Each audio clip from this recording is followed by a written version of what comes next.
Perayaan Injil Masuk Toraja mengambil momentum peristiwa baptisan pertama pada tanggal 16 Maret 1913 di Makale, Kabupaten Tanah Toraja.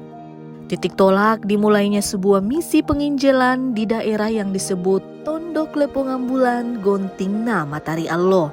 Kalau mundur sedikit ke belakang sebelum peristiwa baptisan itu sebenarnya dimulai dari sekitar tahun 1907-1908 ketika pemerintah Hindia Belanda kemudian membuka sejumlah sekolah-sekolah pemerintah dan kemudian sejumlah guru dari Maluku, dari Timor, ya beberapa nama misalnya guru Ndun, guru Sipasulta, itu datang ke Toraja dan mulai kemudian mendidik anak-anak Toraja di sekolah.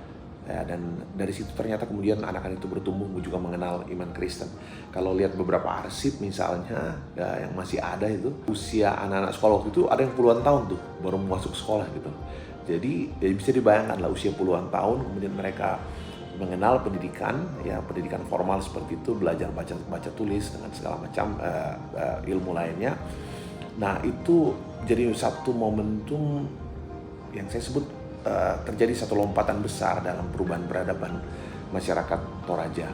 Nah, siswa-siswa inilah yang kemudian belajar di sekolah pemerintah Hindia Belanda itu yang kemudian ternyata beberapa tahun kemudian, ya 1913, kurang lebih 5 tahun setelah sekolah itu dibuka, sejumlah siswa-siswa itu yang tentu sudah umurnya jauh dibanding siswa sekarang, itu kemudian mengambil keputusan untuk menerima baptisan.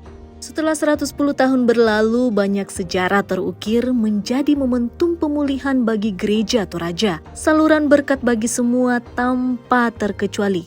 Luar biasa ya, itu dia sebagai ketua ini suatu, tadinya saya pikir ini hal yang biasa aja, tetapi setelah saya menjalani sesuatu yang keluar dari kebiasaan hidup saya sebagai orang Toraja, begitu turun dan berinteraksi dengan masyarakat, saya merasakan suasana yang luar biasa. Dan menurut saya memang kita sebagai orang Toraja masih banyak hal-hal yang harus kita lakukan ya.